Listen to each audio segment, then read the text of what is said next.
Let's talk about how to improve our ability to visualize this digital elevation model. You can see here that the color map is going from black at lowest elevations to white highest elevations, but it doesn't. Our brains can do better, and we can visualize quite a bit. So we're going to work with the FG, the filtered data from Sanborn.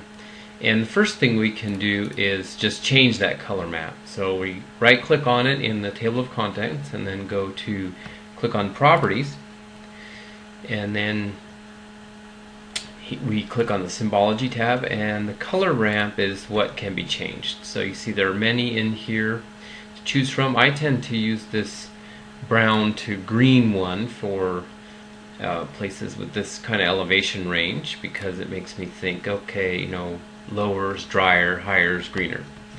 So it gives a little bit more. Our brains can start to see more, but still there's not quite as much as we might want to have. So the next thing we'll do is we'll make a hillshade, and we'll put it underneath this image, and then so it's going to be kind of a low budget data fusion, and that'll really let us see quite a bit of the important features that are here in this bare earth image.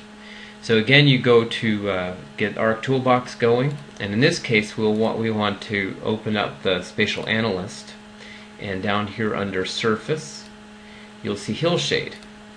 Now it used to be in ARC 9, these are built into the 3D analyst and spatial analyst toolbars, but in ARC 10 everything's customizable, and you'd have to customize those two toolbars. So let's just use the toolbox to access these tools.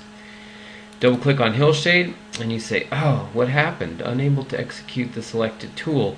Tool not licensed. Well, actually what happened is that we didn't turn the extensions on for spatial analyst, and so let's go and do that. So up here under customize, we have the extensions, and what you see here is none of them are turned on. So when we work with topography, we always want to have spatial analyst and 3D analyst turned on, and you want to make sure they're also licensed, but in this case they are. They just weren't initially turned on to save the launching speed for ARC map. So click them, and then once you do this, and if you're always working on your machine, you shouldn't have to do this again. Okay, so now let's try hillshade again. Now remember, hillshade is just an artificial illumination of the topography. So let's do input raster. We'll take our FG Sanborn, and then the output raster, ARC wants to already put it into kind of its default location with somewhat obscure name, but let's change that, something more meaningful. So we're in our standard EMs folder, which is good. Let's try FG Sanborn SHD. Okay, we got an error. Why could that be? Well, that's because it turns out that we're using the ARC binary grid format still, and these have a requirement that the file name can only be 13 characters or shorter in length. So let's try it again. Let's try FG Sborn SHD.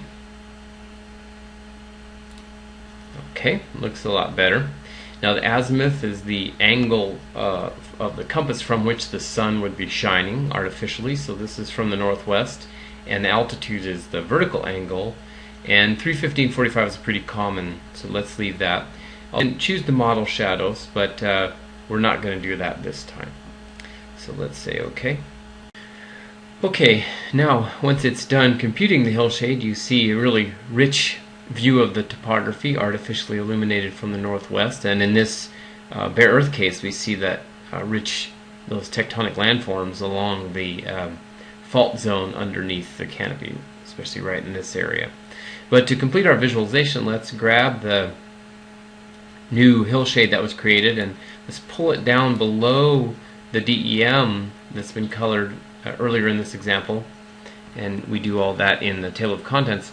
But you see we can't see the hillshade anymore, so we need to click on the digital elevation model, right click, and click on the display tab and make it 50% transparent. So now we can see through it, and that way our eyes sees the intensity as an indication of the kind of shape of the topography, and the color shows our brain's elevation.